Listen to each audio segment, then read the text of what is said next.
This conference will now be recorded.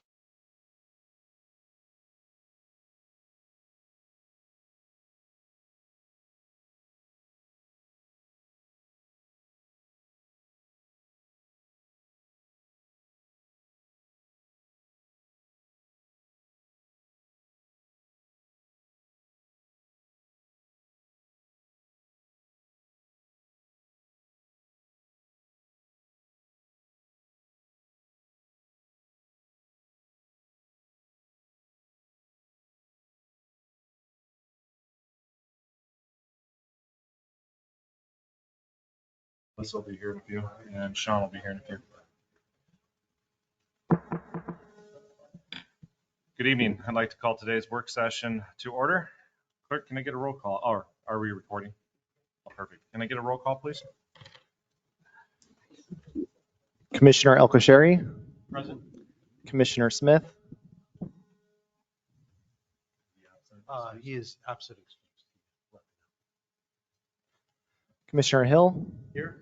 Commissioner Nutbrock, Commissioner Jones, Councilmember Fox, She is running late. She'll be here in just a few minutes. Councilmember Kasberg, Here. Councilmember Boyle, Walking in the door. Councilmember Leija, Here. Councilmember Cerveny, Present. Mayor Strobin. Present. Thank you, clerk. All right. Tonight's work session will be the 2025 Comprehensive Plan Update. Mr. Ethan Spool will be presenting. Ethan? I seen Alex here, so I wasn't sure if Alex was doing it or not, and I always butcher his last name, so sorry, Alex. Good evening, and thank you, Mayor and Council. So returning to talk to you again about the city's comprehensive plan update. We spoke with you in late January about this topic, and at that meeting, we spoke to you about this city's obligations under the Growth Management Act, in particular to plan for new housing and to meet obligations under the Growth Management Act related to housing by income category. We also talked to you about the fact that the city will need to have a climate and resiliency element in its comprehensive plan. And then we spent quite a bit of time in that meeting. I think the bulk of the discussion was about talking about growth and the growth that is anticipated for La Center over the next 20 years until 2045. And you had wanted some more information on that growth. So that's primarily what we're here to talk to you about tonight. Next slide, please.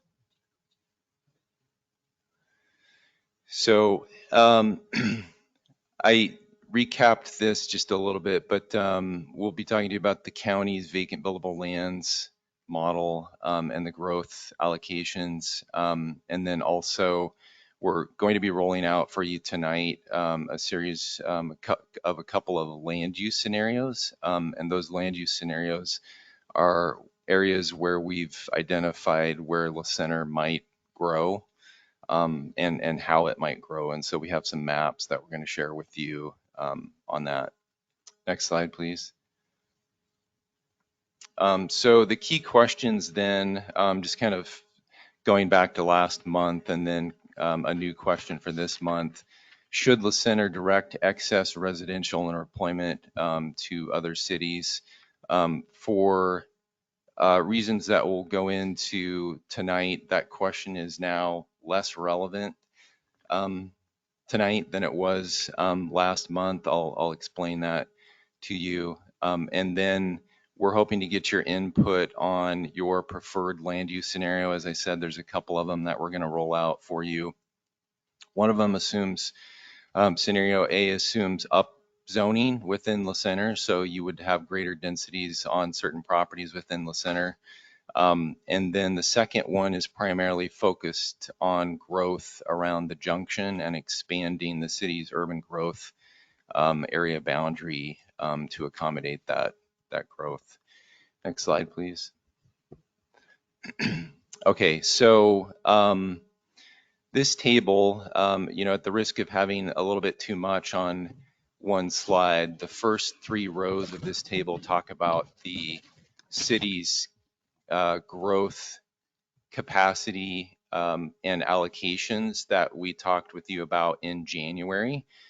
So at that time, the county was calculating that La Center has capacity for 2,148 units and 2,134 jobs, and was going to allocate to La Center 2,562 units and 2,870 jobs. And that would have resulted in a deficit of capacity in La Center for both housing units and jobs. And you can see the deficit up there would be about 414 housing units and 736 jobs that La Center would not have had the capacity to accommodate. So those are the numbers that we went over with you in late January. So that's why that question about that we were asking you at the time, should La Center plan for that growth or attempt to direct that growth to other communities, was being asked at that time. Now, the county has updated those allocations and capacities very recently in the last week or so here. And to be quite frank, took us a little bit by surprise because I think it's fair to say that the prior numbers were represented as near final. We knew there would be some fluctuation to them, but not as much as we've seen.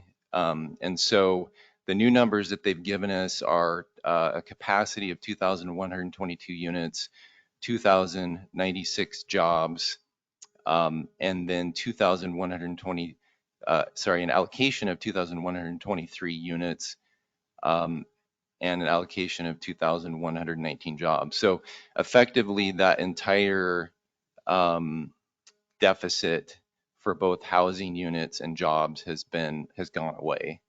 So, except for a very small deficit that you can see there, 1 unit, housing unit, and 23 jobs, that deficit is gone.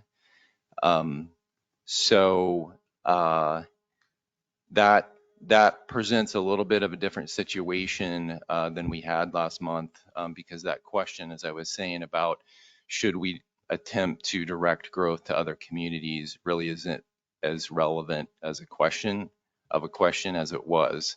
However, there's a version of that question that's still relevant, which is, would you like to get some of that growth back? And there's a county planning commission meeting tomorrow night at which I'm planning to take your testimony, thoughts that you give us tonight, and testify at that planning commission meeting. And remember that we could split this differently between housing units and jobs. And so if, and this is just an example, if it was the council's opinion that you wanted to not to take more housing growth, but you wanted to take more job growth, we could convey that sentiment to the county planning commission. So that's where we're at right now in terms of the capacities and allocations. I know that that's quite a bit of change from what we last spoke to you about, but I think I'll go ahead and pause here and just take any questions that you might have at this point. If not, we can sort of keep going with the rest of the discussion. So I assume that allocation removes any chances of us expanding our UGA. We're going to talk about that a little bit more in depth tonight too. That will be part of the land use scenarios that we're discussing. It doesn't completely eliminate the need to expand the urban growth boundary because the city is obligated not only to accommodate the total number of units, but also the number of units needed by income category. And so that might generate the need for an urban growth area expansion.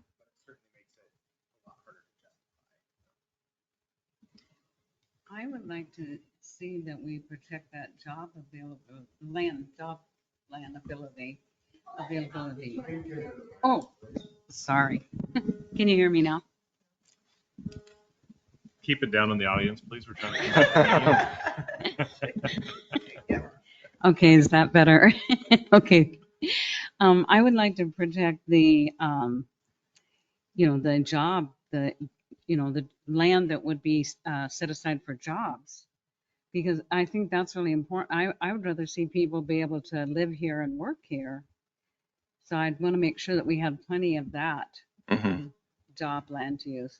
So what I hear you saying is you would like to see a job allocation for La Center that's something closer to what we were seeing in January.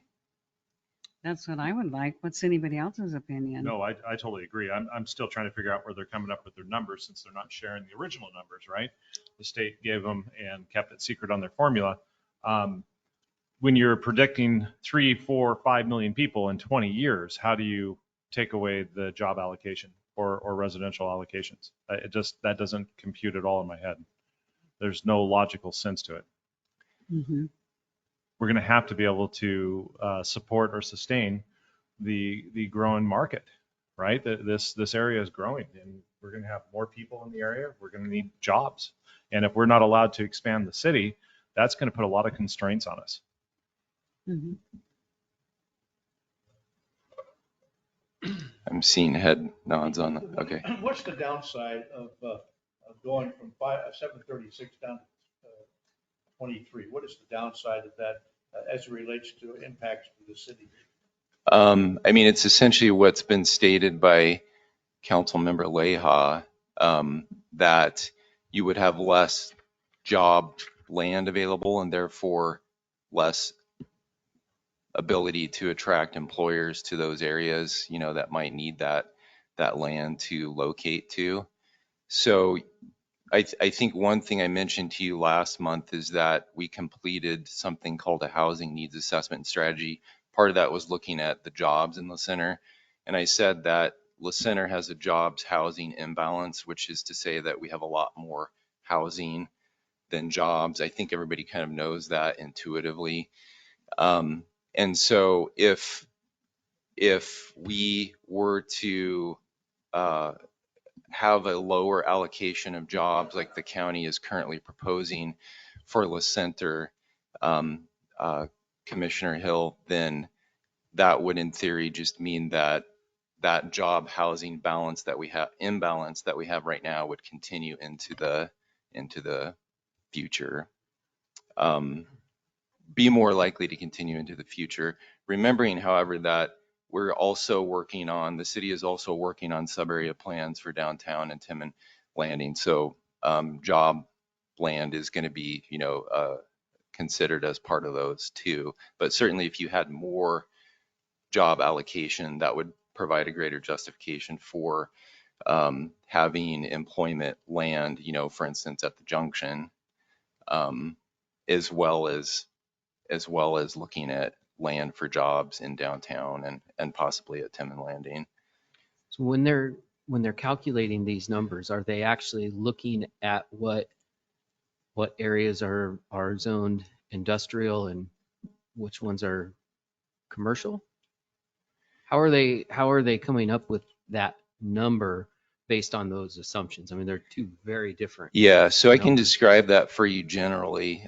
So they look at countywide, they look at the amount of all the vacant land that's available countywide, and they classify it into commercial, residential, industrial, and they assign a number of jobs or housing units to that land.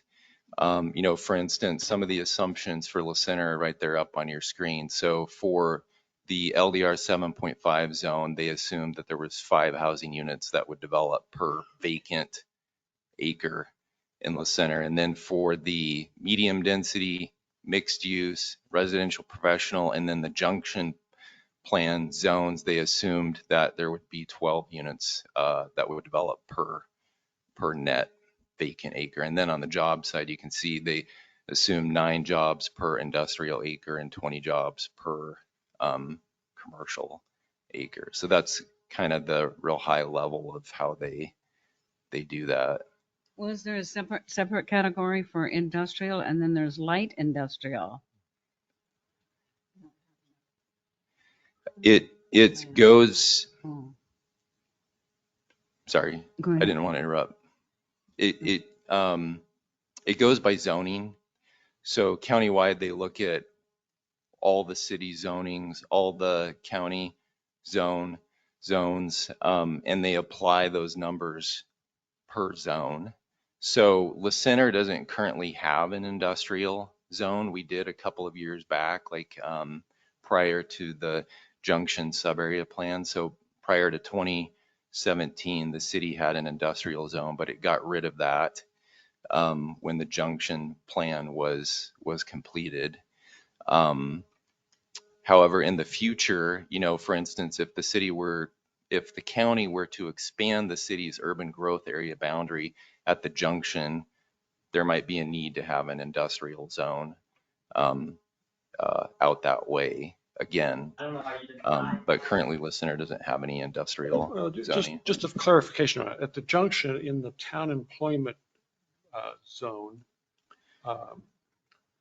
it's employment campus and light industrial are uses that are allowed out there. So we do have a Right, zone where that's light true. industrial is allowed. Excuse me, you said that there is a zone for light industrial? There is a zone that's called town employment at the junction, Oh, which okay. the uses that are allowed are employment campus, which would be like 3-4-story buildings that have businesses, offices in them, and light industrial are uses that are allowed in that town employment zone at the junction. Okay, I was thinking of in Battleground, that whole Grace Avenue is light industrial, which is different than heavy industrial, I guess you would say. And if you look at all 4 zones at the junction plan, they are all focused on employment. There's 190 acres out there that are available for various kinds of employment. So Ethan, are you saying that it's you need to go forward with a recommendation of one or the other, or well, what are you asking of us? Because to me, those are just made up numbers. They really don't mean anything, because it's all based on an assumption that is not relevant for specific areas if it's all countywide. So I guess, is it a one or the other? And then I think my second thing is, well, let's just ask for whatever's most beneficial to the city so we have the most options. But I don't know what that would really look like. Real quick, one of the things that I want the others here to think about is that since I've been sitting in the seat, I've learned that the speed of government is slower than a turtle. And we have to do this again in another 7 years, right? That puts us closer on this 20-year plan of 3 to 4 million. And it'll take us time to build up jobs and such like that. So for me, the time is now to push the county for the numbers, because it's going to take us 20 years to build out something, get close to what they're predicting. If you look at the I-5 bridge and the I-5 corridor right now, it's packed. There was nobody that planned for the growth that we've seen the last 30, 40 years. Nobody. Otherwise, we would have planned way far ahead and had wide lanes and another bridge and such like that have been started.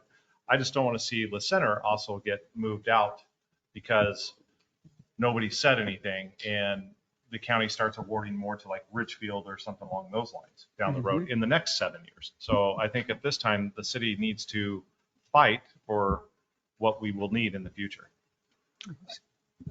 I agree. I think maybe the bigger issue though is there wasn't money or private investors that were willing to do, because there's a lot of plans on the table that just don't go anywhere because we can't afford it, or nobody's interested in buying the property. So, but I guess back to what you want us to do is, does that make sense to what's best for the city? I'm looking for the sentiment in the room, and if I'm reading that right now, it's to tell the planning commission, the county planning commission, that La Center would like a higher jobs allocation because it's trying to look at economic development opportunities to bring to the city. I haven't heard anybody say anything about the residential side of this so far, whether you would want a higher allocation there and more growth, or if you're okay with that being dropped. But I think the ask at the planning commission meeting tomorrow night could be kind of general, because then planning commission would, hopefully direct county staff to look into this issue again, and then there could be a staff to staff discussion about, well, how much are you talking about here, that sort of thing. And I think Councilmember Leija already hit that on the head, that, we want jobs, but people also need places to live, so they don't have to go so far to get those jobs. And it's not popular with everybody, but cities, either, especially small cities, either grow or they die. And we want to have the most options to Sustainable growth. yeah. Good job. Buzzwords. I knew where you're going. Maybe just point of clarification for myself. When you talk about a deficit, is that the deficit for the allocation? Our current capacity is this, but their allocation of how much is that currently or in 2045? That's within the city's urban growth area. So our current capacity in our current urban growth area, right, has it's saying the capacity for 2,122 houses and the almost 2,100 jobs. Yes, correct. And the deficit or the allocation is our allocation of what we need to have by 2045 or what we should have now. That's for 2045, so that's used for the 20-year planning So that's period the until- 20-year plan that we only need one more house or capacity for one more housing unit. That's and- saying that within the city's urban growth area, Current. we would have a shortage of one housing unit of land capacity. Which would mean that they don't need to expand the urban growth basically for just one for residential, but even for only 23 jobs, it's not that much more. So if we're really wanting to grow the aspect of jobs capacity here, we would want to say we want a greater allocation of jobs for the greater urban growth boundary to account for those jobs. Right.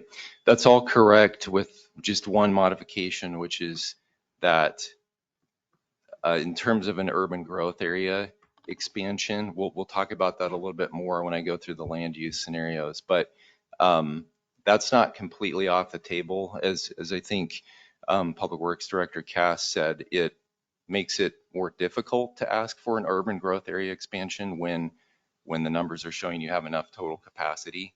But we have to demonstrate also that we have enough capacity by housing income group also. So we'll talk about that a little bit more tonight as well. Okay. Ethan, I think historically we've been fighting this battle as far as jobs in the La Center area, and even getting the dialogue going back and forth about expansion of the urban growth boundaries has always been very difficult with the county and getting them to understand the level of need or even caring. And we're just going to exacerbate that problem if we start giving back any of the jobs or the housing. And as you mentioned, now we're at that juncture where we have to begin seriously looking at the income level of the housing that we start trying to bring in to level out where we're at.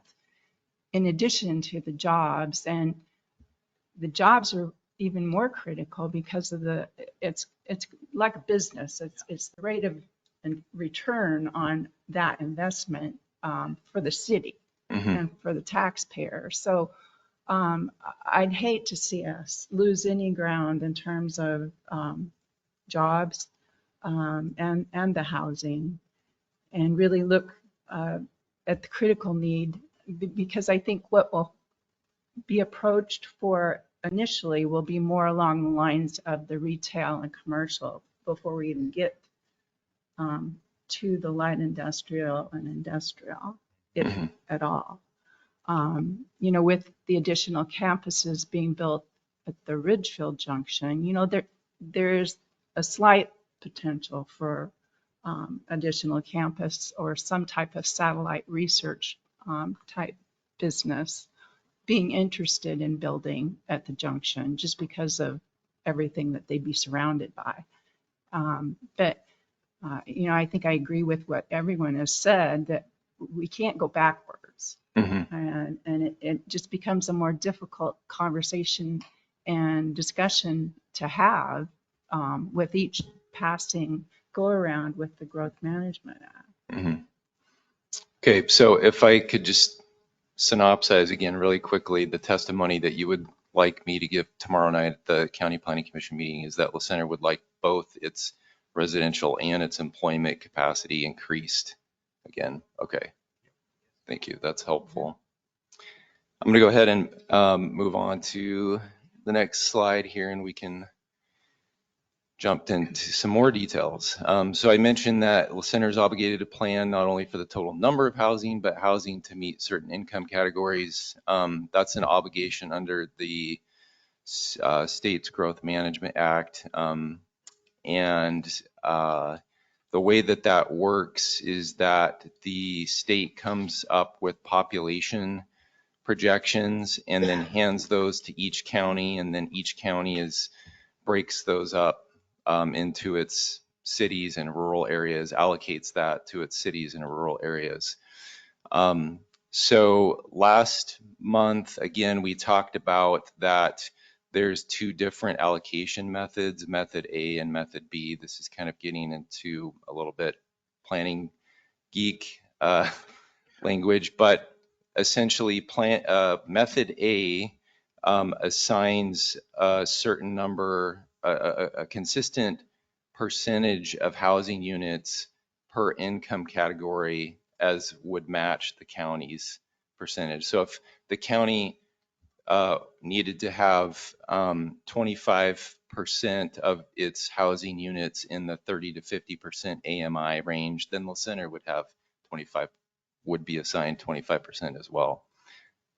Method B is a little bit different. It takes into account history and what's happened in the past. So if there's been less development of affordable housing units in the past, then a jurisdiction would have a greater obligation into the future to provide that affordable housing.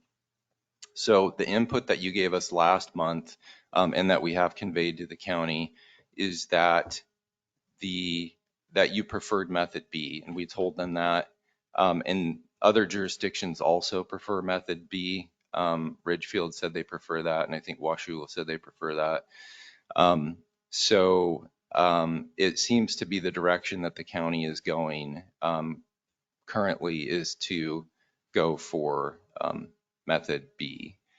The final decision on that would be, assuming that the county's schedule holds, the final decision on that would be next week at the county council meeting. So what you see there then in front of you are the number of units that La Center is allocated for each of those income categories for that 20-year future. So that's how the 2,123 units that La Center would be assigned by the county would sort of break out into those income levels. I see questions forming. Yeah, So I'm looking at this going, okay, so if everybody's going for Method B, does someone have to take method A at something or some point, or what's the point of it then? Right? I mean, that doesn't make any sense to me. I think that the county and the cities within the county are obligated to use the same allocation method. So at some point, the county's going to have to make a decision and say, we're going with method B or we're going with method A, but it wouldn't be a mix of, Camas or whatever takes method B and, Okay. yeah. So everybody would choose. But it's the county that will decide whether it's method A or B, but they get input from the jurisdictions. Correct, yeah.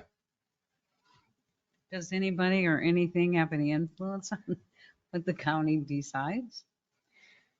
Well, that's why we want to testify tomorrow, and we've, Well, Yeah.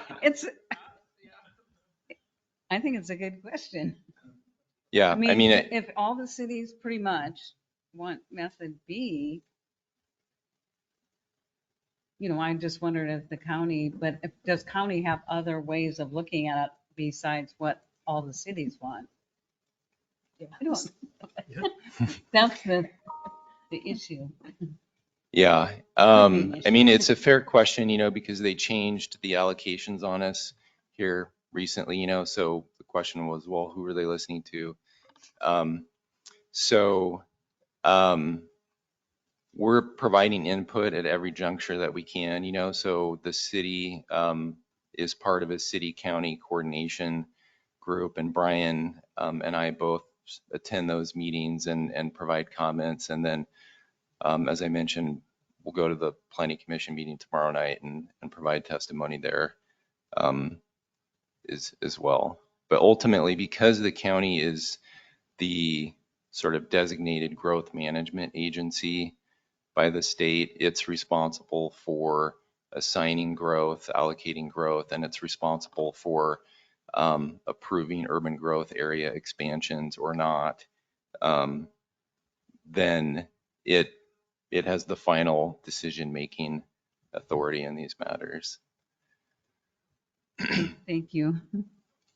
Yeah, I would say that when it comes to picking an allocation method, that the county has more discretion to pick a method that they think is correct, regardless of, hopefully they listen to the cities, but ultimately that call's there.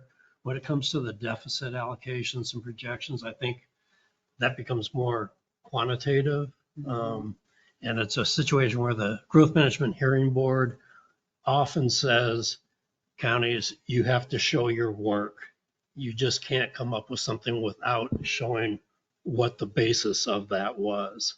And so I don't know, Ethan, on the deficit allocations, did the county change those numbers county-wide, or did they shift allocation from the center to somewhere else? Well, so we've asked versions of that question and haven't gotten good answers back, but I think it's some of each. They've shifted allocations elsewhere. Plus they've, for lack of a better description, rerun their model again, and that gave them slightly different results previously based Very upon different. perhaps some updated assumptions. Yeah. So what does the unincorporated county numbers look like on their chart for this? I'd have to look at those. I couldn't cite them off the top of my head, but I don't know if you're asking the question if they're directing growth to the Cities. Or the county. Well, I think the reality is the further left you are on that chart, the more services are required. And are they trying to push people to the cities so that those service obligations fall on the municipal entities rather than the county? I don't think that's what they're trying to do, and the reason I say that is because the idea under the Growth Management Act is that every jurisdiction, including the cities and the county, are obligated to provide for affordable housing needs. Yeah. So, and I think, like we said the last time, method B seems to be more equitable across the board than method A. So if it's that for everybody, I think it's the better of our options. Well, Yeah. Bronson's question was more about the allocations that they had up there and if they're shifting it around to everybody, right? So I don't think your question pertained to that. It didn't pertain to this. It was allocation the of But I think it's, residential I think and- it's, and jobs. Yeah. I think it's tied together. Yeah, I think there's a correlation between the two. So, but thank you. I'm going to go ahead and move along toward the scenarios. So WSP put together a spreadsheet that uses some of the county's numbers. And, don't want to make you afraid of spreadsheets after what I've said earlier in this presentation. But since the city is obligated to plan for housing, not only total number of housing, but housing by income category, we looked at La Center's existing zones and what those accommodate. Before you go any further, Ethan, real quick, is this even relevant at this point? Because the numbers might change again or something along those lines, and then we're back to square one. So This is relevant for the land use scenarios. So this is what I'm talking about on this slide in particular is going to be sort of the basis of those land use scenarios. So it'd be good to get the council's input on those land use scenarios and whether you see those sort of the same way that staff is seeing them, or you see them a little bit differently, because that would then help us understand where we need to grow, not just the overall numbers, but where we need to grow. And then that controls the land use map that's in the comprehensive plan. And that's kind of the basis of the comprehensive plan. Okay, thank you. So we took those income categories 80% and below, which you can kind of see in the top left of that table there, and allocated those to the medium density residential 16 junction plan, mixed use, residential professional zones, and then also said that there would be some accessory dwelling units built to accommodate that 80% and below. In contrast, we assigned the low density residential zone, which is your larger single family detached residences, to the 80% and above income categories. And those are basically just based upon what is allowed in those zones. The sort of top tier of zones allows for duplexes, townhouses, multifamily, whereas the low density residential zone essentially allows for single family residential, sometimes duplexes.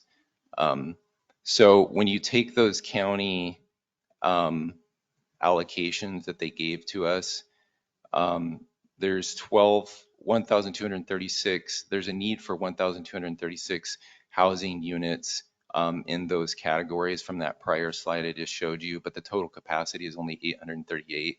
So you're left with a deficit of 398 housing units to serve those income categories. Then we looked at what type of or how many ADUs might develop in those zones, and we said that would be 1 per 100 housing units would have an ADU, so you come up with about 8 ADUs. And then similarly in the low density residential zone, I won't go through all of that there, but it shows at the end of the day that there's a deficit of capacity for 80% and below and a surplus of capacity based upon how land is zoned in La Center right now for low density, higher income zoned land, for sort of lack of a better description. So next slide, please. And that's, by the way, that's not unique to La Center. That's, you'll find that in Washougal, you'll find that in Camas, you'll find that in Ridgefield. So I have a question about the ADUs. That's the alternative dwelling units? Accessory dwelling units, yeah. So that would be like those little mini houses, or? Right. People mobile put them in their home garages or their mobile, backyards or. Yeah, like mobile homes too? Would that? Mobile homes wouldn't qualify as an ADU Okay. in most cases. Yeah. Oh, okay, okay, I get it. Over the garage. Oh, okay, all right, thank you. Yeah. So the reason we did that calculation again is to help come up with some type of idea of how much acreage we need to serve those income categories. So if you took that deficit from the prior slide of 386, or I guess it was 340 something dwelling units to serve 80% and below, and you divided that by the average density of 12 units per acre in those medium density zones that we talked about, you come up with a number of about 30 acres that La Center would need to have of additional land in those medium density zones to accommodate that deficit. And so that's kind of what you see there in that scenario A row. And if you did that, one way you could do that is rezone detached single family residential or low density residential. So you would lose 30 acres there. So you would lose some housing capacity for low density residential, but you would gain it for medium density residential. Or in scenario B, you could do something a little bit different. You could upzone some land from LDR, low density residential, to medium density, but you could also create a high density residential zone somewhere that would accommodate even more. And we talked a little bit about that, I think, last month, that would accommodate even more housing units. And that would then mean that you would not need to upzone as much land within La Center if you created a high density residential zone, somewhere else, like on the city's periphery at the junction, for instance. So that's kind of the basis of these scenarios. I'm going to go ahead and go to the. Just real quick, Ethan, is that assuming that the footprint of the city is the same, or can we annex additional land to meet that standard, or both? B assumes expansion. Got it. Scenario B assumes expansion. Okay, next slide, please. So I threw this question slide in here again just to remind you of what those are. We took input from you on that first question, but we're asking you for your input on the preferred land use scenario, and I'll go through those again on the maps on the following slides so you can see what those look like. Okay, well, you never know what your slide is going to look like up on the screen. We do have some blow-ups of these, so we can zoom in on these a little bit. But I think the preamble to this is that we tried to look for areas where it made some logical sense to possibly upzone them, and what we determined as logical. Okay, thank you for zooming in on that. So the hatched areas are the areas that we're talking about under both scenarios A and B, looking at upzoning those from low density to medium density. So you can see the Barnhart parcel there that was annexed, a couple of weeks back. And so the way that we determine what is logical is, number one, trying to locate it near other higher density areas that already exist or that are zoned for higher density. So in and around downtown, for instance, is already zoned for residential, zoned as residential professional, which allows for medium and higher density products already. We also, based upon discussions that we've had with property owners, we know that there's some property owners out there that want to build medium and high density products. And so the Wisner properties, which are north of the K's subdivision there, are an example of that. And the cursor was just about right there. Yeah. So those are the Wisner properties, and they've expressed an interest in increasing the density on that property. So if you have a willing developer or a willing property owner, that makes it a little bit easier, of course, if you have somebody that already wants to do it.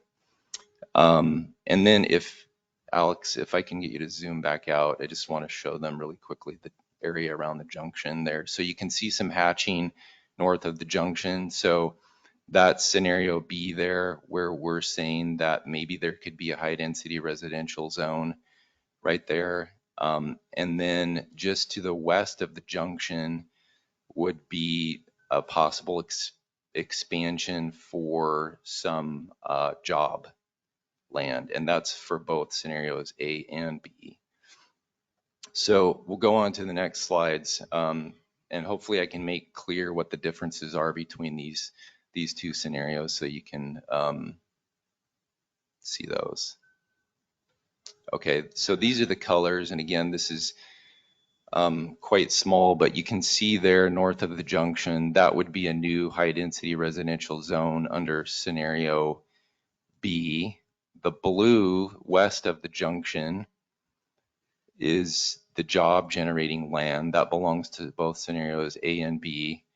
And then if, Alex, if you could, clerk, I guess I should say, if you can zoom in near downtown. Sorry, keeping you busy.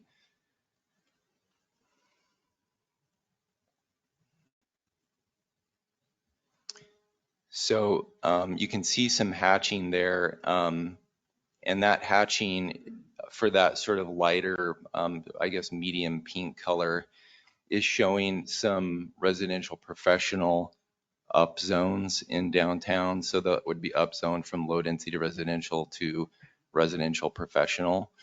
And the hatching in particular shows how much less, or it shows the land that would be up zoned in scenario B. Versus the areas that are not hatched, which is scenario A. So because you're locating a high density residential zone at the junction, you have less land that's needed in and around downtown to be upzoned. The same is true. So on the Wisner properties that we were just looking at, that would not be needed in scenario B because you have that high density residential zone at the junction. Moving east out toward the high school, sorry.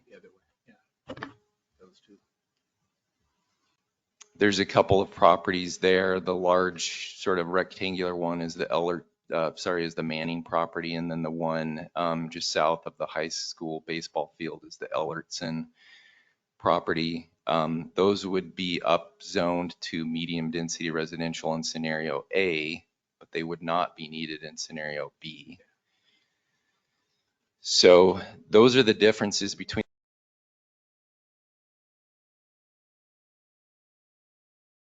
want to see them.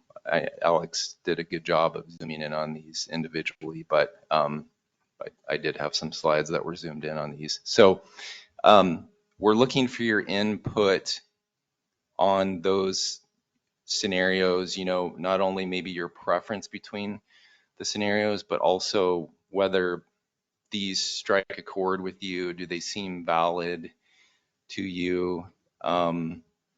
Are there other areas that you're aware of or would like to see growth go to accommodate those medium and higher density housing types that La Center is obligated to plan for in the 20-year future? So if I'm understanding this correctly, with option B, we're pushing the medium, I'll just say medium density in general, outside of the city proper as it is. And with option A, we're creating those zones within what we already have.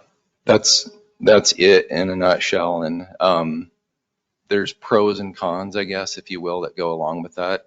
If in scenario B, if you do that expansion, it requires an urban growth area expansion, which the county has final approval authority for. So they would have to work with us to justify why that expansion would be needed. Additionally, you know, if you expand at the junction, there's less infrastructure out there, at least currently, than there is, you know, for instance, like in and around downtown. So if somebody was going to live out there, their kids are further from school, they're potentially further from their jobs if they do work in and around downtown La Center, although maybe the junction develops into job land someday and then they're closer to it. So there's some pros and cons to sort of think about in these scenarios, but I think you hit the nail on the head that that's kind of the basic trade-off: density at the junction or density kind of in and around La Center. I'm kind of curious why, well, I understand why, I guess, but it seems to me that the landowners and the potential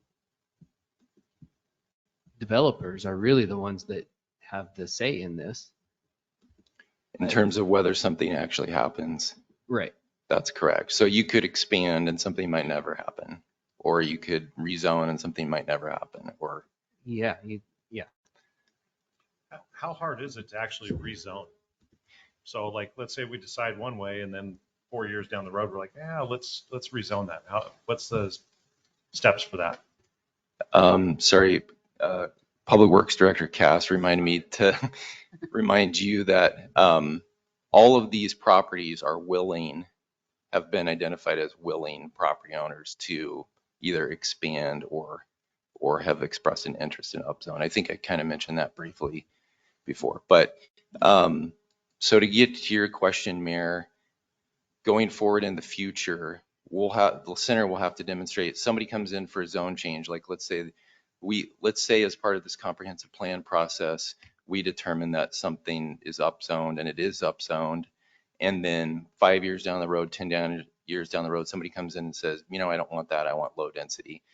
They can request that, but La Center is going to have to demonstrate, and the applicant in that case would have to demonstrate how that's not going to cause La Center not to be able to meet its growth allocations. So in some cases that might mean if somebody downzones, somebody somewhere else might have to upzone. So there might be some kind of a trade-off happening there, or perhaps there's a slightly different allocation in 10 years, and then somebody can downzone without affecting the allocations. Does that make Clear sense? as mud. Okay.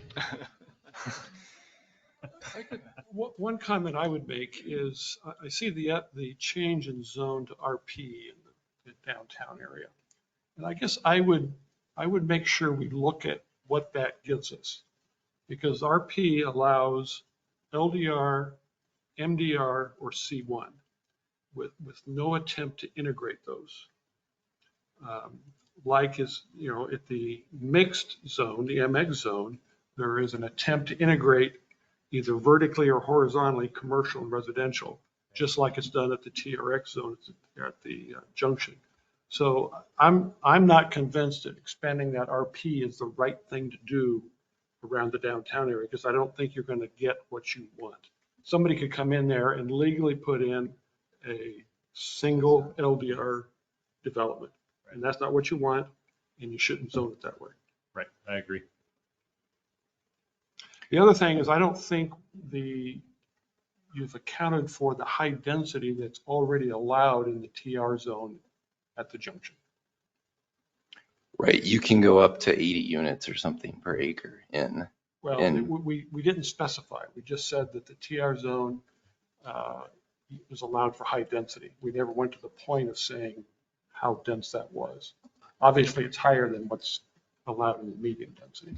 So we did think about that, and our understanding that you could build some high density out there. However, La Center has not seen that. So we assigned, or the county in this case assigned 12 units per acre to that land. And so, is that a good assumption or is it not? I mean, it's a little bit of a difficult, crystal ball to look into to decide if that's going to exceed 12 units per acre someday or not. And that area you've identified would dovetail nicely with the TR zone that's already out there in that northeast corner already. Sorry, the northeast corner of the junction. At the junction. The TR zone is out there in that northeast corner, so it would dovetail west that area that you're suggesting we annex. Mm-hmm. Right, okay, got it. So I don't know if you, again, just kind of getting back to the basic question here about new HDR zone at the junction with also an expansion for employment or upzoning elsewhere, sort of all over the center. Have we gotten any community feedback regarding? We have not, but we do intend, so this is not your last opportunity, and it's also, that's an important point, not your last opportunity and not the public's last opportunity to comment on this. So we're planning to have a open house on March 20th. You've probably heard about that. That will be sort of a joint open house between the comp plan and sub-area plans. And at that open house, one of the stations, so to speak, we'll talk about these land use scenarios. So we'll be getting some input on those at that point. Realize it's a difficult question, so you might not have all the answers tonight, but if you do have thoughts. Ethan, transportation wise and congestion, would it behoove us to look out past the middle school, for example, any of the properties in that direction for the potential of higher density? Since you'd be looking at children, what would we gain if we looked at that? If you had high density near the schools as opposed to, or Just past, there's properties past the middle school area. right. On both sides of the road. I mean, you would get a greater potential for children to living in those areas to be able to walk to school, right? Or a short drive versus at the junction, their parents would be driving them to school. The downside of that is if you put higher density out to the east, you're exacerbating that traffic on the 4th Street corridor that's already problematic. Yeah, but we're in that situation no matter where we go. Well, and actually I've got other ideas that we'll be working on next year to help alleviate some of that traffic as well. And that'll be introduced at another time. I do have to tell you guys, it is 6:27, so we are going to have to wrap this up. Okay. Well, that was pretty much the end of the presentation anyways. We'll take your testimony or take your thoughts to the Planning Commission, County Planning Commission tomorrow night, and then be returning to talk to you about other pieces of the comprehensive plan. Before we go, do we want to schedule out another joint session for this to continue?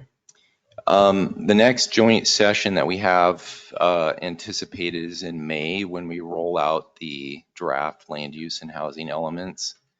Actually, it's not a joint session, it's a council session at that point. We're going to be talking to Planning Commission about it between now and then in May, there would be a city council meeting to talk about the draft land use and housing elements of the comprehensive plan. So at this point, we don't need another joint session to cover what you're about to find out tomorrow night that pertains to tonight's presentation? Well, it sounds like that there hasn't been a strong opinion expressed one way or another about the land use scenarios. There's some questions and thoughts about it. So I guess in that sense, maybe it is a good idea to have another session. Ethan, is it a during the council meeting that it's going to be presented, or is it a work session? It would be a work session at that point. I think my suggestion would be we can report back to both the Planning Commission and Council on tomorrow's hearing and kind of what we hear from the county, from their Planning Commission's meeting tomorrow. And then I would encourage everyone that's able to come to that workshop that we're going to be hosting here on the 20th and interact with the public and hear what they have to say on this. And then we can integrate all that feedback into our sort of preferred alternative. Okay. Just so you know, Council and Planning Commission, if you guys determine that we should have another joint session, please don't hesitate to speak up. I think it's been helpful to have everybody here during this type of planning. With that, I think we should just plan on it, in my opinion. But yeah, I agree with you. But Sounds like they want to give us a report first. We got to know where our numbers end up. There's so many variables. All right. So with that, I would like to adjourn today's work session. We are going to roll right into a city council meeting where we will take a 10-minute recess so people can use restrooms, get drinks and such like that. I appreciate it. Thank you, Ethan. Thank you, Alex. Thank you, Brian. Thank you. No, I got to actually.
No.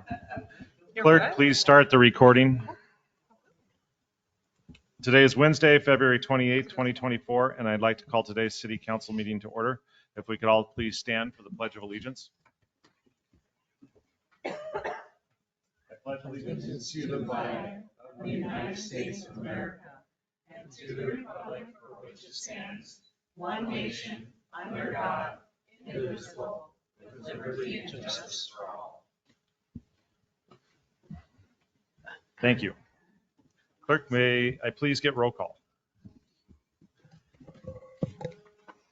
Councilmember Fox, Present. Councilmember Kasberg. Here. Councilmember Boyle. Here. Councilmember Leija, Here. Councilmember Cerveny, Present. Mayor Strobin. Here. Thank you, Clerk.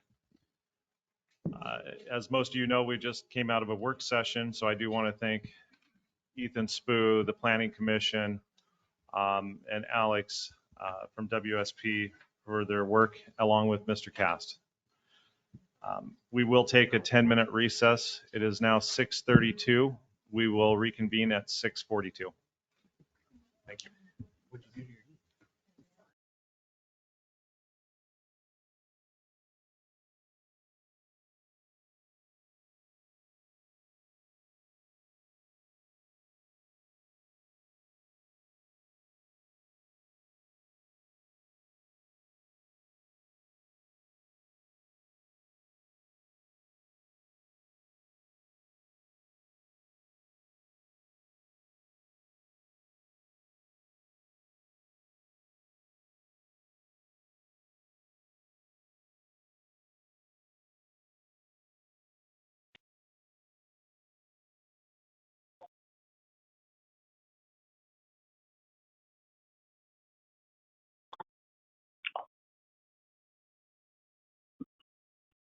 Kimberly Goheen here. Can you hear me?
Is anybody there? Hello?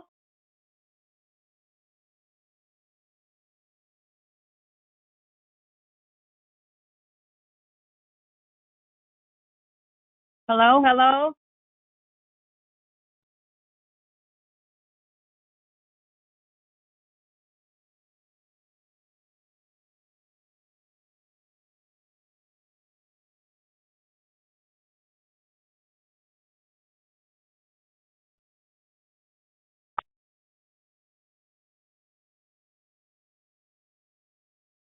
Hello? This caller cannot hear anything.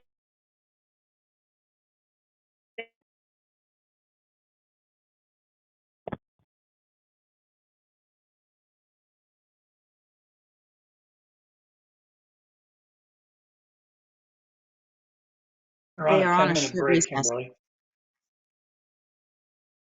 Hello? I can hear you now. No. They're on a recess for 10 minutes. Oh, right off the bat? Yes, they had an hour workshop, had to have a break. Oh, okay. I understand that then. So I'm not late. Thank you.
piece I wanted to hear too, of course.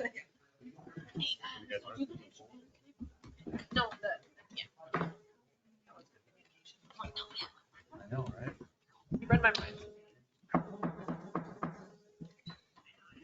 Time is 6:42, and I'd like to call the meeting back in session. Next up, citizens' public comment. Clerk, can you please call up any public comments from the audience? Betsy?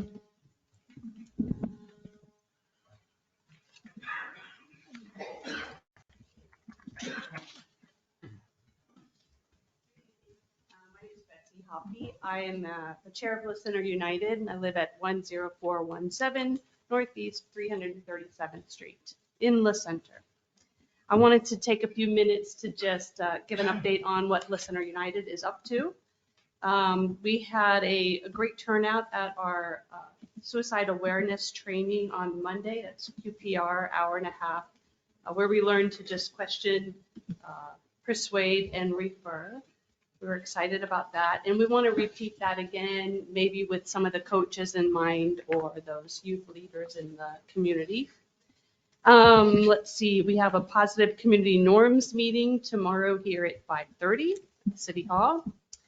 Heads up on our drug take back event that's coming up April 27th, 10 to 2. Watch for details on that. And April 8th, we're having a workshop for high school students age 14 to 18. It is a 8-week-long program it's called Where We Thrive, and it's about conversations on relationships. I got to get my notes out because I don't have it in my head. Let me get the flyer up here. Conversations about consent, boundaries, healthy communication, and media consumption. So it's Healthy Relationships Group. And that's coming up. And that's all I have. Sorry, what day and time is that again? Oh, sorry. What day and time is that again? You said? April 8th. I just have that it's once a week for high school students. Yeah. Oh, it's just for high school? Yeah, Not middle high school school, as well? 14 to 18. 14 to 18 high school. Yeah. Okay. All right. Yeah. Thank you. And we have lots of opportunities for volunteers. If anyone has questions about Listener United, please email us at listenerunited@gmail.com. Thank you. Thank you, Betsy. Thank you, Betsy. Alphila?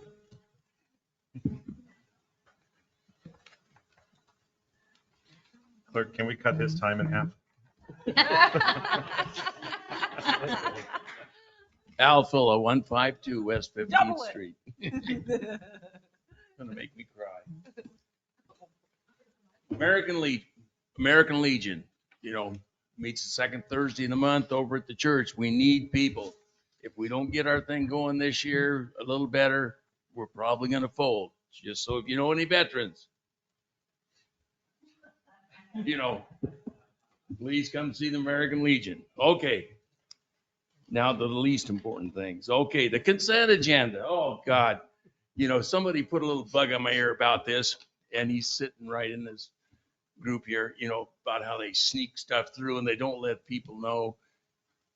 And, I looked there, we're giving the Columbian our legal advertisement. They used to have the Reflector do it, which is maybe a little more local than the Columbian. So I'm giving the shout out for the Reflector they should be using. But then, they sneak in this other stuff, PSA DOWL, PSA EXIGY, wow. And that's all for planning. I mean, we're already spending a good amount of money for WSP, and now we got a little more, I mean, God, you give me a break. Hopefully you guys are doing your due diligence. Please say you are, and I'll take your word for it. But I see this, and it just keeps adding and adding, and oh well. And so enough of that. And God, we talked about planning tonight, and you guys they're going to go down to the county planning commission. Remember, we're in North County.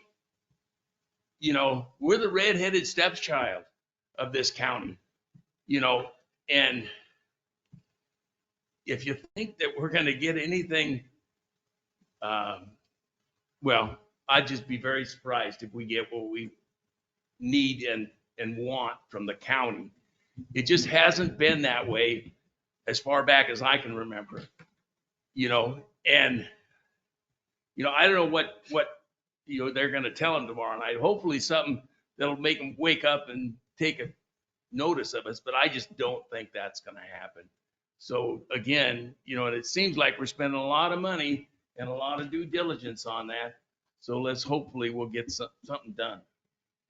The jobs. Thank you. God bless America. Thank you, Al. There's no more cards. Thank you, Clerk. Any public comments from those calling in, please press *6 to unmute yourself to speak. State your name for the record. We have callers, Clerk. Okay. This is Kimberly Goheen-Elbin, life citizen of Clark County, Washington, over 30 years here in Les Center, where my mother was born. 2 quick notes for public safety. Number 1, we desperately need white striping and more orange reflectors added along the whole road immediately leading out of town to the freeway. As when it's dark and rainy, it's impossible to see the road. I was I was witness to a near accident last night. You can't even see where the road is. You can't trust other drivers. We have to have the white striping immediately and the orange reflectors. Also, I have a great concern today at the Clark County Council meeting, of which they had a Board of Health meeting, of which I insist people listen to. It was extraordinary, and it was pretty bad. So anyway, you need to listen to the Clark County Board of Health meeting from today. So Mr. Medvedi, the chair of the Clark County Council and the Board of Health are one and the same, says that there will be another pandemic. So I'm going to ask, what does our city do as far as our records here for our town if the electricity goes out for a long period of time during that pandemic, which it will happen, cell phones will shut down and all that. As far as your 1.3, 1.1 comprehension plan, it asks the question, should La Center direct access residential and or employment to other cities? My answer would be yes. We can build up by the freeway, that'd be great. But we want to stop growth in our country heritage of a small town. Can't say that enough to stop the growth. For your vouchers, I noticed that on your vouchers, we're sending Oregon Department Revenue $304. I don't know what that is. And on another sheet that I don't have, it mentions another entity that's, I believe, out of state. We need to see what that's all about. And then maybe somebody could answer today when you speak about the vouchers. About La Center United, my question was answered. There was a big attendance. That's good. Want to keep our eyes on those.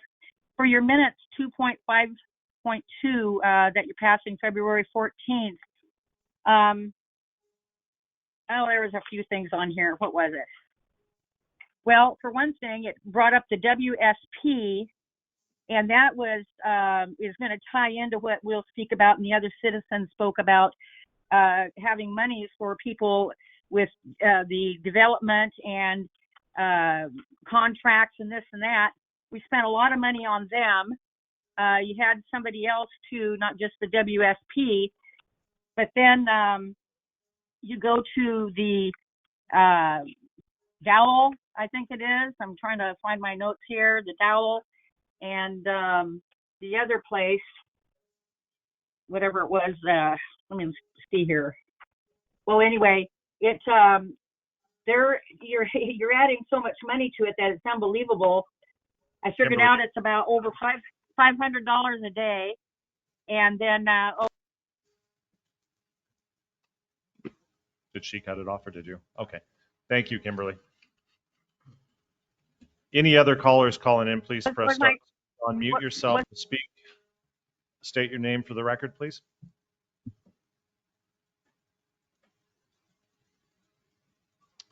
Okay. Clerk, are there any public comments to be read? There are not. Thank you very much. Before we move into the consent agenda, I do want to explain just a couple of things. And Al, you bring up good points, but we're not trying to sneak anything in. We can't give presentations on every single thing in this, or we'll be here until midnight. right?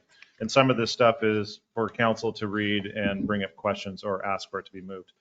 Mr. Cass, can you explain the PSA DOWL on service call, please? Yes, happy to. So this is sort of a follow-up to the contracts with WSP that were on last meeting's consent agenda.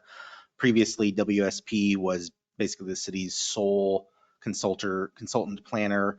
And they had just a single contract that encompassed not only our comprehensive plan work, but also on-call planning work for development review. So at the beginning of the year, we went out for proposals for planning services. We had 2 highly ranked consultants after staff reviewed WSP and DOWL. So in last contracts, we had WSP split out their work for our comprehensive plan, and the majority of that contract is funded through grants that we're receiving through the state to update our comprehensive plan, and then had them also break out their contract for on-call planning work, which is a direct reimbursement from developers. So basically, WSP does their work, we invoice the developers for that cost plus an administrative fee. And so, there's no real cost to the city. It's basically a pass-through expense. Similarly, we are also getting a second planner online to, spread capacity and also bring another perspective in. That's DOWL. And so similarly, they will be helping us with on-call planning services, which is that direct pass-through for developers. We limited both WSP and DOWL's on-call services to a cap of $30,000 for the year. And again, that $30,000 will all be reimbursed plus an administrative fee through developers. So hopefully that answers your question. Perfect. Does everybody understand that? Yes. Any questions? No. Okay. And then for EXIGY, he is helping us with the new IGA contract with the Cowlitz Indian tribe. That contract was at 175 an hour, and it went up to 185. Yes, I negotiated. Is there any questions for that one? Overall, the usage of EXIGY has gone down in the last year and will continue to decline? Yeah. Thank you. What specifically with the tribe? A new IGA, Oh, okay. new governmental agreement. Got it. And then last but not least is the CCSO contract, which I did want to speak just a little bit about it. This is a temporary contract. This is not the permanent one, but we do, Commander Kessel does have 2 officers to start March 1st in the town. This brings them in to serve with Commander Sample back there. So if anybody has any questions about that contract, it is temporary. Can we invite Commander Sample to the police chief, Mike? We could. Commander Sample, would you like to step up, please? You get a free bottle of water when you sit here. You don't get anything back there. Thank you. I just, Yeah. in the consent agenda, it does say February 1st, just so you know. I'm sorry, February 1st, what? That's when it says that they're starting. That's when Commander Sample started. Oh, that's when he started. Okay. You said March. I just didn't know if there's March 1st, we have 2 officers. Gotcha. starting. Okay. All right. Any questions on anything on the consent agenda? I had a question about the 2 officers. Please. So is this going to be like 4/12s and one has the 4 days and the other officer has 4 days? So we have one officer on duty plus you. Okay. Yeah, thank you for the question there. So I think the intent at this time right now, starting off with the 2 initially, they'll probably be day shift officers. You'll have an A side and a B side. So you'll have 7-day week coverage with the rotation of the 4/12s, which will be good for us. And later on, as we progress, we'll be adding more deputies back in here to get the swing shift and possibly a graveyard shift going. So But they will be working 12-hour shifts, you said? correct, yes. Okay. Yes, that'll be the expectation it's actually 11.75, but we always call it 12s. So we'll do the 4/12s and you'll have the A side and the B side for the coverage. So, Right. Yep. Okay. Will we still be having overtime from other departments? Initially, I think there might be some overtime to help fill some gaps here and there that we need. But overall, I think the plan is to actually be able to staff it fully with the Clark County Sheriff's Office. That way we can eliminate the overtime and just come with one source right here. So. Okay, well, I would like to thank the Undersheriff, Jim Hansen, and then Chief Mike McCabe. I had to ask about chief part of it, I'm sorry, still learning. And then Bronson, our city attorney, the PA for county, and then our risk assessments. This was brought to us last Friday, and we went ahead and pushed forward to get this contract for the city. We believe it's the best interest in the city to have officers again. So with that, can I get a consent or a motion to approve the consent agenda? So moved. Second. It's been moved and seconded. All those in favor? Aye. Opposed? Abstain? Motion passes. Thank you, council. Thank you again. So we officially have police staff back in the city.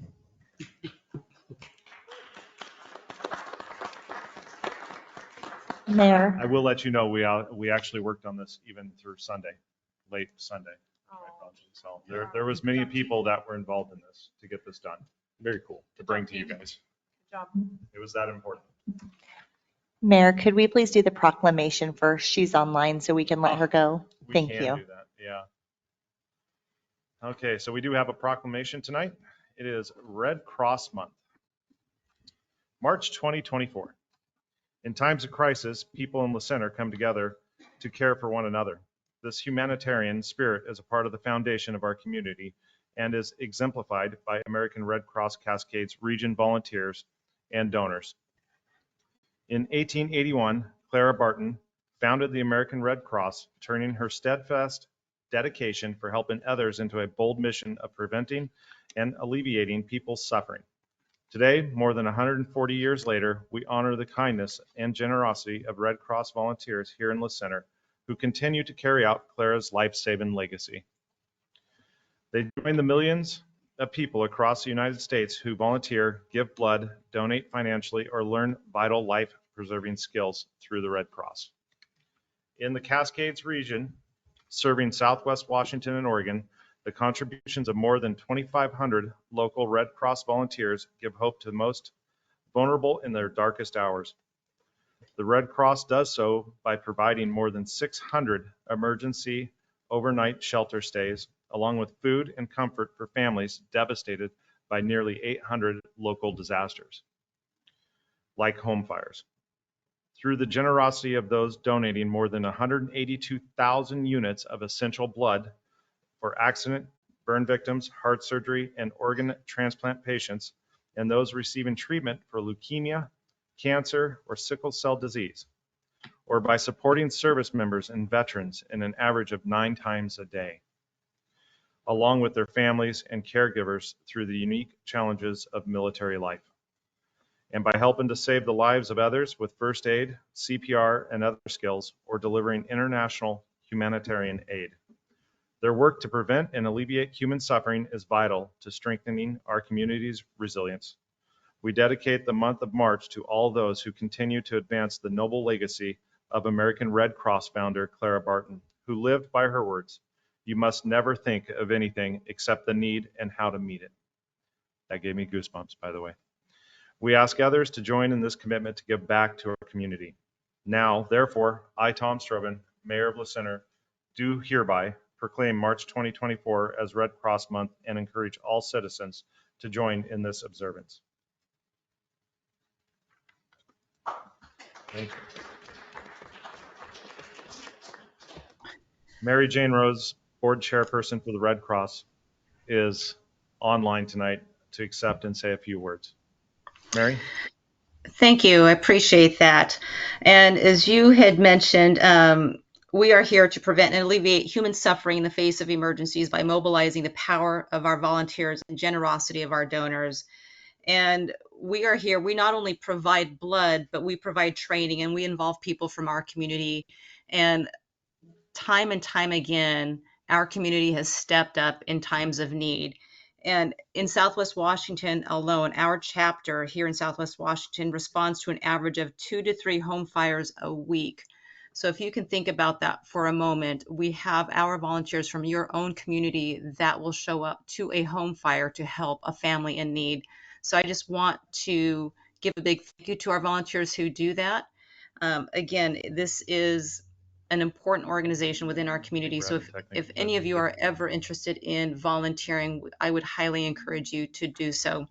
But again, thank you for recognizing the Red Cross for the month of March. We look forward to continuing the mission of the Red Cross within La Centra and our communities in Southwest Washington. Thank you again. Thank you, Mary Jane. All right. Next up is Superintendent Peter Rosenkrantz for the La Center School District update. Peter?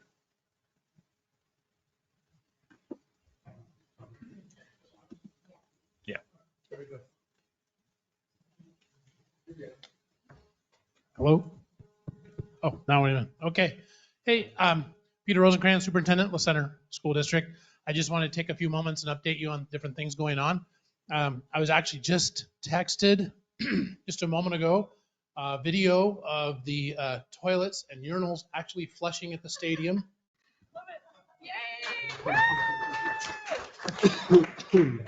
I'm flushed with excitement.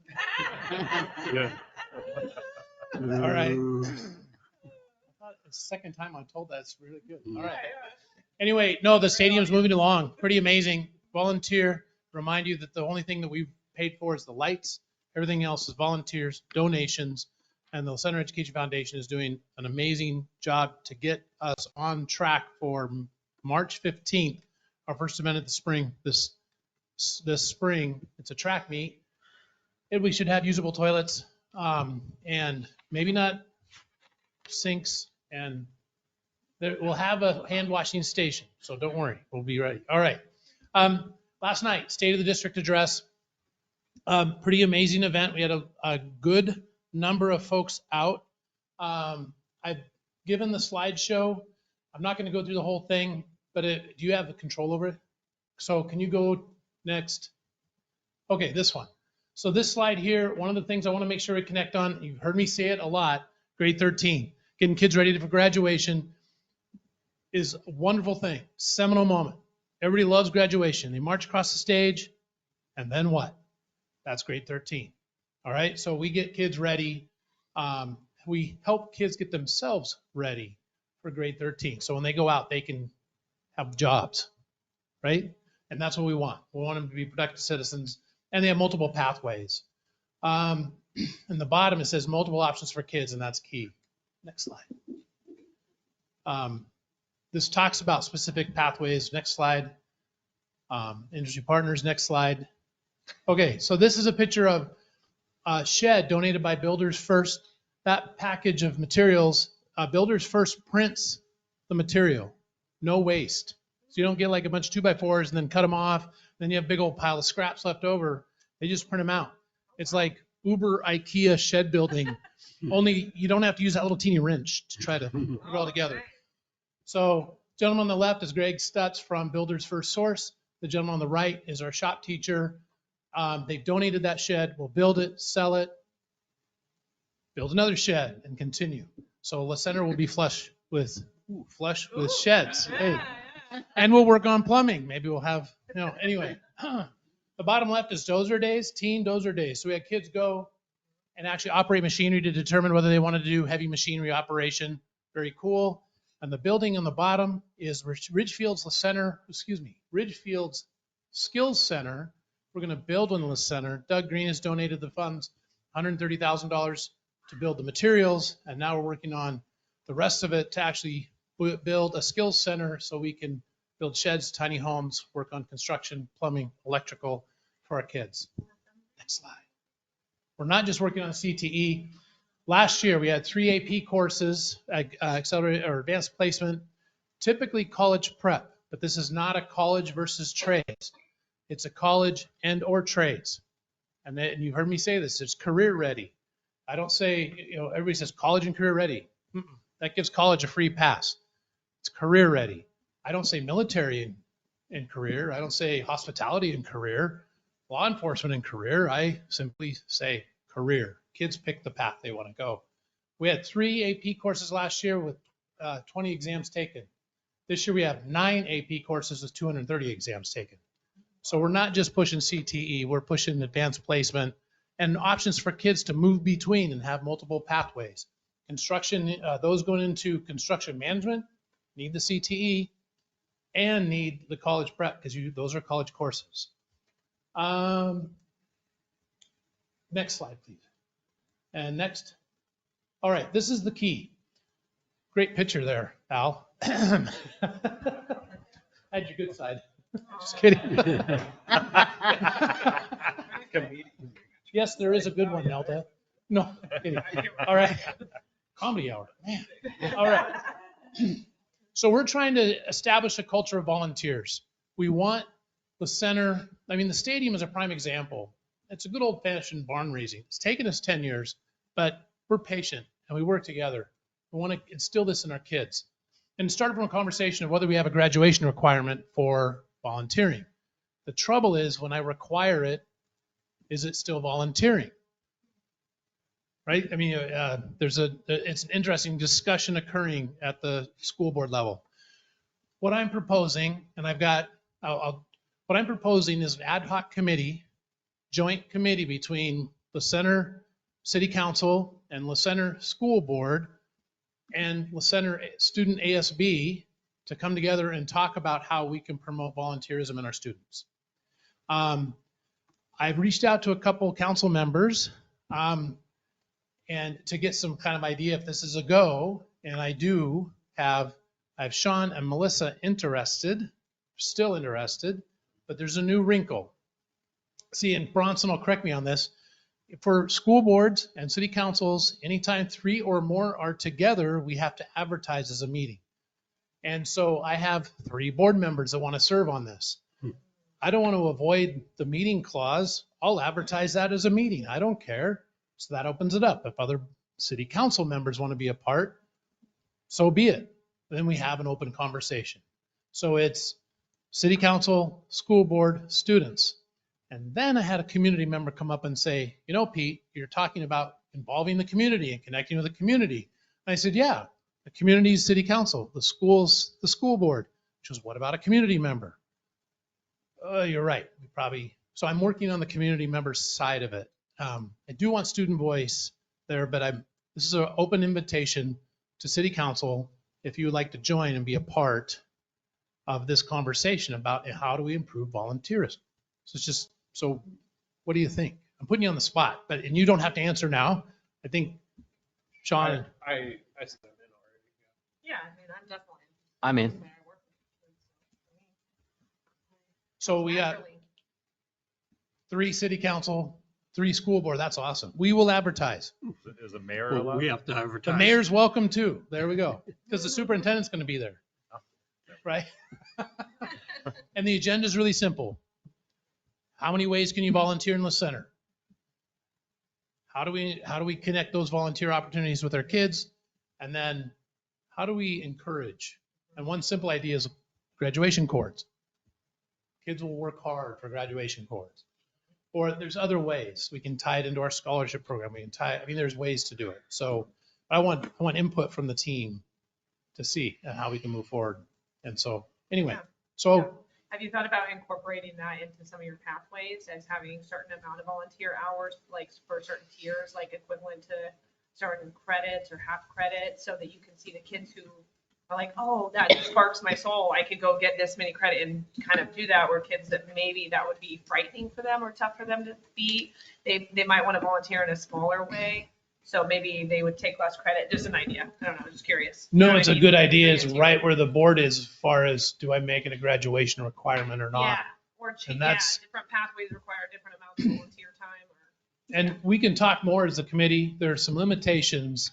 There are kids who will dive in and do the volunteering all day, whether I require it or not. There are also the kids that the day before graduation are going to be mowing the football field to get the hours in so they can walk. Yeah, exactly. And so it's, I'd rather, out of, teach the goodness of the soul. Okay, yeah, Skip, that would have been me too. But anyway, so I think it's a robust conversation how to promote community, and it's exciting to me. So good, thank you very much. Next slide. Next. Again, I talk a lot about reading scores. You can keep going. This is available, and if you want to put it on your minutes or however, so it's on the school website if you really want to see it, and the presentation. Keep going. There's significant reading growth, significant math growth, and there, stop. So the reading and math, significant amount of growth, students between fall and spring. Reading scores especially. This is year 3 in the initiative to push reading. This is year 1 in pushing math. It's beyond a typical push that you're going to see because we're doing significant professional development in mathematics and teaching how to do in-classroom interventions for mathematics. I'm watching a first grade teacher, Megan Cooper, teach first graders phenomenal math that I wouldn't think first graders would be able to do, but she's got them doing it, and they're grouping and borrowing and doing all the right things for math on whiteboards, and their little brains are just cooking along. It's amazing to see. We got noses in books. I mean, there's nothing better than watching kids, just they're hunkered down with a book and seeing it. Otherwise, playing football. I mean, that's fun too, but academic side, we got to keep moving. This slide's really important because, again, we do push the importance of family. And we've been through the test of fire in the past year about whether the importance of families or not. And we stand firm on ground that families are important. These are their kids, not mine. I have 3 of my own. I don't need any more. I have a beautiful granddaughter. I'll take grandchildren all day. Done with kids. I go to work and see tons of them, and they're amazing. So next slide. I want to get to the safe. Just want to, sorry, kind of a brag, but a compliment to you guys. I don't know if you can see it, but last night I went to dinner, took my kids out to eat or whatever, and we were sitting at dinner, and Hudson brought his book along. So we're sitting at dinner, and he's reading while he is at dinner because he wanted to get his reading minutes and whatnot. So it's working. Nice. Yeah. And that's not in a screen. That's in a book. Yeah. And their little eyes are going, and their brains just are cooking along, and they're growing brain cells, and that's what you want. Yeah, absolutely. It's very cool. No, thank you. All right, now I get goosebumps. See, this is my All right, next, I want to get to the safety. We did cut taxes, by the way, just making sure. $1.32 instead of $1.50. Hope we can maintain that. But anyway, safety. So 2 things I want to talk about here. First of all, Commander Sample and I have already met. He's already met our cabinet team of administrators. We're planning on doing some tabletop exercises. I also walked around the high school and get some scoop on the lower parking lot where kids' shenanigans go typically in La Center. Very good. Very excited to have on board. And I was hesitant and was supportive of moving towards the tribe. And now that we're moving with Clark County, the epiphany I had is that it makes sense because we're surrounded by the county that'll be served by the county, and now the county is going to serve the city. It'll be seamless for us because we have kids in both. Really, 2/3 of our kids are in the county, and about 1/3 are in the city. And so, for the school standpoint, I really appreciate the partnership we're going to develop. So, thank you. I'm glad to have you aboard. The second thing that's important is the Law and Justice Council. Been to 3 meetings. They love to talk about jails. That's a big thing for the Law and Justice Council. It's all about the jails. Superintendents in the county have been struggling to build relationships with law enforcement past COVID, past a lot of the political climate around policing and some of that stuff.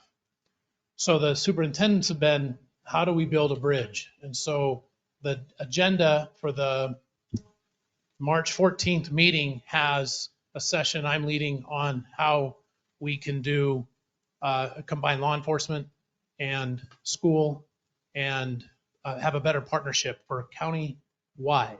So we're going to try to do an ad hoc committee, pull aside, set up parameters around how we can improve relationships between schools and law enforcement, and then come back and report to Law and Justice.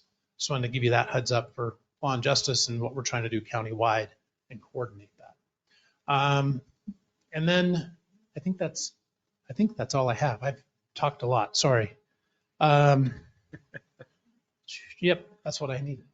All right. Any questions for me? All right. Great No, presentation, You're doing Peter. great. Thank you. Love it. It's a good team. I was at home and my phone, and I've done this for a long time, and it just started, is breaking up, so I could not hear anybody. It talked for 20 seconds, quit, talk, quit. It hasn't done it since I got here. So if any hanky-panky's going on or anything, I don't know, but they're stopped. You know, I'd like to get down here, but I'm standing right now, so I wanted to put that on record. Okay, well, thank you, Kimberly. We appreciate it. Moving forward is the mayor's report. Thank you. Yeah, as I was saying, next up is the mayor's report. I do want to thank you again, Commander Sample, for being here. It's wonderful to have you guys present again. I do have some good news that I'm going to share with you guys. There is some contingencies to it, but it's pretty exciting. La Center was awarded $1 million for the Pacific Highway Shared Use Path.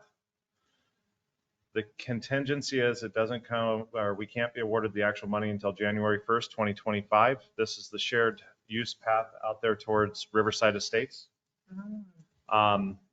Until January 1st, because it's based on the Climate Commitment Act, and some people are trying to overturn that come November. If it is successfully overturned, the $1 million will not be awarded. But at this point, we have been awarded $1 million. Wow. So that we can build a path and safe route all the way out there, which is actually spectacular.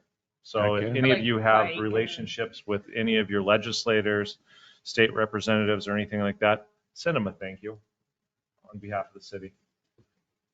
Is that a reimbursement? Do we have to spend the money first, or is that a deposit that we'll get and then?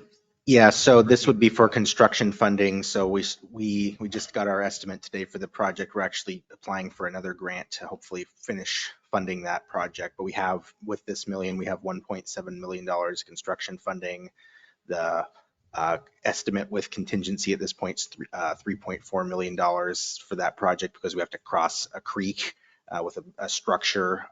So we actually just are wrapping up a pre-application for asking for that other 1.7 from the state, Washington State Department of Transportation. But typically you bid the project, it start construction, contractor invoices us, and then we invoice the state. Thank you. Very cool. Exciting, right? It is. Yeah. Yeah. I got some more good news. The community center has been awarded, or will likely get, another $250,000. The Wheel Club, yes, the Center Wheel Club. We did call it the Wheel Club in the request. Oh. Yeah, so it's exciting times right now. And what's that for specifically? Because obviously we just did the kitchen, so. Renovations, For the repairs rest on of the community center, yeah. Excellent. Again, so if you have any relationships with any of the state representatives or legislators, please send them a thank you. That goes for people in the audience as well, right? Everybody's word goes a long ways. Okay, that is all I have for tonight. So next up is the attorney's report. Well, how do I follow that? I don't have anything to report. How's that? We did put on a full court press to get the agreement done with the sheriff's office, and Mike McCabe and Jim Hansen were great to work with. So really appreciate their efforts. And we got a quick turnaround from the prosecutor's office and the county risk office and our own insurer, the Association of Washington Cities. So got it done in about a week. That's pretty fast for government. Yeah. It's a fast turtle. Fast turtle. Hey, that was a miracle. From what I've seen in government so far, that's a miracle. And you worked a Sunday. I mean, we that's worked even. a Sunday. That's all I have. Any questions for the city attorney? No questions? All right. Next up is council comments. Councilmember Fox. Hi, good evening. Good to see everyone.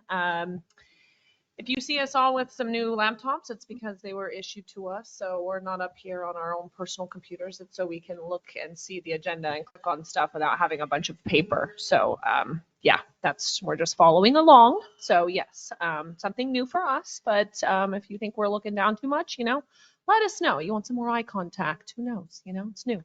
But it's nice to have in front of us instead of, kind of up there. So anyway, just happy to be a part of the growth. That's the conversations we're having. Welcome, Mr. Sample, and just so excited for having some continued coverage. Such a blessing. And just thank you so much, Peter, for all your leadership at our beautiful schools. It's the reason I still live here to this day, and raising my boys in this school. There's nothing better. So thank you very much. That's all I have. Oh, thank you. Councilmember Kasberg. Yeah, thank you. Commander Sample, welcome. Thank you. Appreciate you being here. I think it is exciting that we got this contract signed, and there's still more work to be done because there's going to be a permanent contract, but typical things have to happen, but it is a lot easier if it's something that's already been agreed upon. So they shouldn't have any trouble getting to the next step on that. And the county's responded to calls, and they have been for the last couple of months. So that's been a big help. Let's see, La Center Little League. I want to talk about that a little bit. Thank you to La Center United. They made a very fine donation to the Little League. Since COVID, I think I've said this before, but since COVID, the fundraising has been very non-existent. We've got some new board members, including Councilmember Boyle, myself, and there's kind of been a renewed interest. And so we're making a lot of progress. This is really going to be the first year where we're going to have an opportunity to purchase some new equipment and have additional teams. We've got a record number of kids that have signed up this year, when across the state, Little League participation has been down. So if anybody else feels like donating, they have a couple of links right on the web page. And then also the concession stand is going to fall on the Little League this year. We don't have a contractor to do that. So when we were talking about volunteer opportunities, there's a couple of us parents that have gone out and got our food handlers card. But if there's some high school students that are willing to volunteer some time and either have a food handler's card or willing to work the window, I think we can, for both spring and fall ball, I think we could definitely use some help. And another great organization in our community is the Lions Club, and so I think I might be asking if some volunteers from the Lions Club that will come out and help us out. What about Carl? Is Carl not interested anymore? Carl has backed out. He Oh. has some other things going on, and Okay. can't do that this year. Okay. So yeah. So we're gonna have a very simple menu, that kind of thing. And this too, I've said before, the school districts is one of the reasons that we moved out here early on, and it's definitely one of the reasons that we are staying here. And I'm doing the volunteer opportunities in our city and ran for city council and things like that. It's really cool to hear about Megan Cooper. She's my cousin. We grew up together. We were very close for a long time when we were kids. And so she was the reason that I knew that La Center was a really good school district. And even before Peter came along, but I think it's improved leaps and bounds since he's been here as well. So thank you. Thank your staff. And that's all I have. Thank you. Thank you. Councilmember Boyle. Good evening, everyone. Wow, there's just like hard acts to follow tonight. But one thing I was thinking about with our new contract with the Clark County Sheriffs is it's been 2 years, and 2 months and 28 days since I joined this council. And first off, hats off to all of our previous council and staff that work hard. I know they put in a lot of effort for us to get to this point as well. But I'm just ecstatic that we've finally reached this milestone that we've been working towards for a long time. It's been a lot of ups and downs, trials, tribulations, heartache. I mean, there's been a lot that's gone into this, and I'm very excited about where we're headed with that. And thank you again to all of your guys' efforts, and also, everybody from our staff. And yeah, it's exciting. So it's a big deal. Other than that, like I don't have a whole lot to say. Ditto to everything everybody else said so far. It's been they covered it pretty well.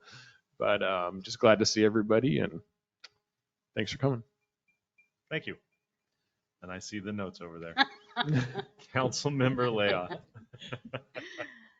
Well, I'm always on the go.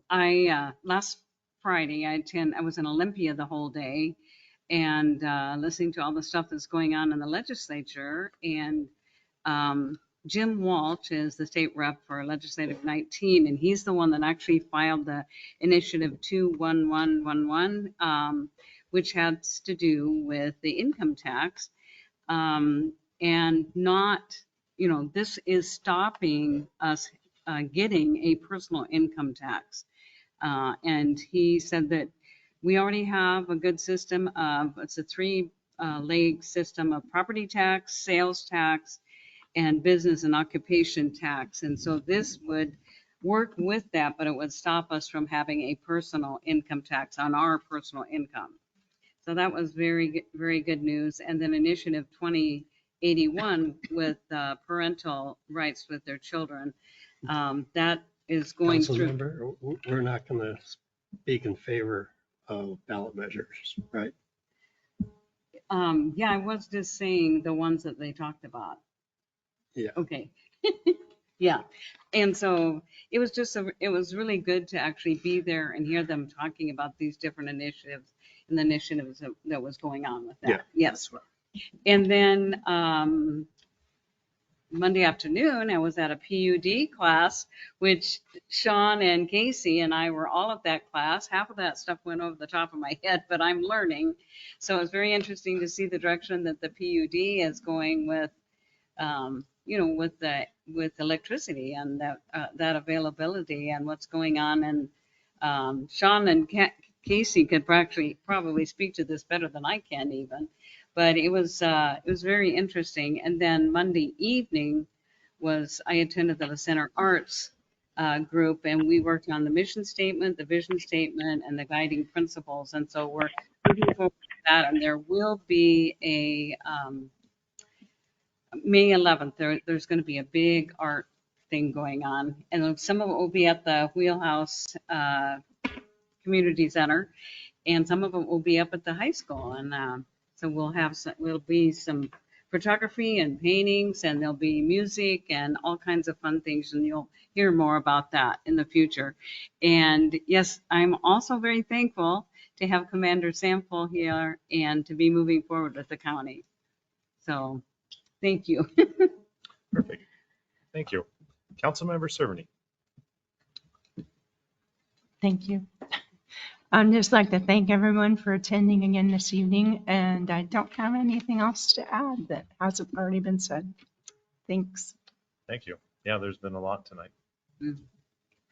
Definitely. Okay, so we do have two staff reports tonight. Is Chief on the phone? Is he? Chief, can you hear me okay? Sir, I can hear you loud and clear. All right, perfect. And So I'm glad you look good on TV. So. yeah. So I do want the public to know that Chief Richardson, this will probably be his last report to the city. And I want to thank him for everything he's done for the city. He's endured quite a bit of criticism and still stood up with respect and led the way. So Chief, I thank you for your service to the city tonight. I thank you. It's been a pleasure. I also want to let people know that he will be staying on part-time to help out with the contract. His 40 years of knowledge with police services is something that's valuable to the city. So thank you again, Chief. With that, Chief Richardson, can you please present the police staff report for the final Yes. time? Yes, I will. And I will be brief because I know there's somebody that's behind me waiting to speak. So for January 2024, we had 8 crimes reported.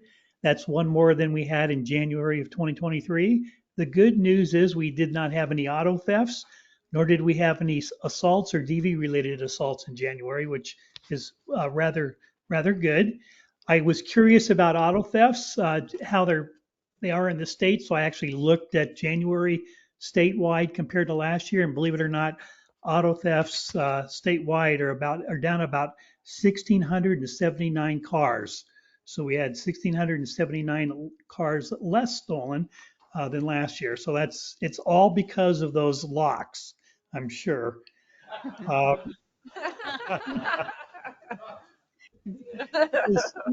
As far as the crimes, and I'll just go through the summary very quickly. We had a burglary, a residential burglary. The loss wasn't known at the time of the report. We had clothing that was stolen during a person's move from, I believe, La Center to Chicago. We had a porch pirate that took a package off of a residence at Aspen. We had an identity theft where somebody opened up a fraudulent credit card. We did have one theft from a vehicle and a broken window to get into it.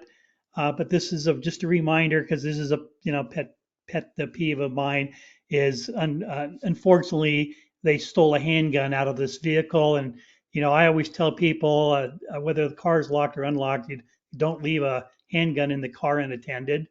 And then finally, we had an intimidation where it was cyber threats.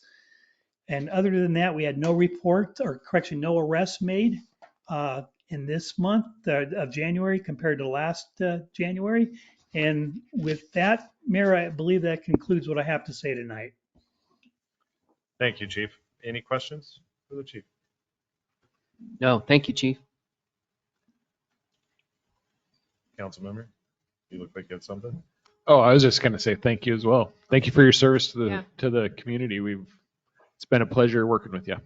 I appreciate it. It's been a great experience. Thank you, Chief. Next up is the Administrative Services Staff Report. Maria Swinger-Inskeep will be presenting. Maria? I'm sure most of that great experience that Chief had was because of me. Wow. All right. Good evening, Mayor and Council. I'm just trying to follow Peter's lead. The January sales tax disbursement was $53,651 compared to $57,997 a year ago. The gambling tax is the highest January that we've had in 6 years. Not a whole lot higher than a year ago, but that's the trend we like to see. And then a couple of our speakers tonight and Myrna have mentioned the community events that are coming up. So as Myrna mentioned, or Councilmember Leija, the arts fair is coming up on May 11th, and there is information on how to volunteer in the staff report. So the phone number and the person who is leading the volunteers. And then also Betsy mentioned the drug take back event, which is being held at the police station.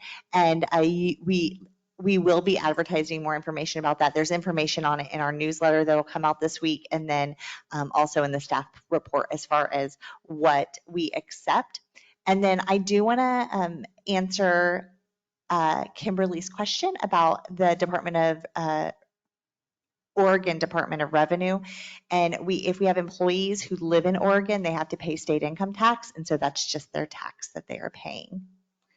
And that is all I have tonight. Are there any questions? Thanks. Thank you, Maria. All right, well, moving right along. Is there any unfinished business tonight? Nothing? Any new business? Can I get a motion to adjourn? So moved. Second. It's been moved and seconded. All those in favor? Aye. Aye. Aye. Opposed? Abstain? Motion passes. Thank you, council. Thank you, everyone, for attending.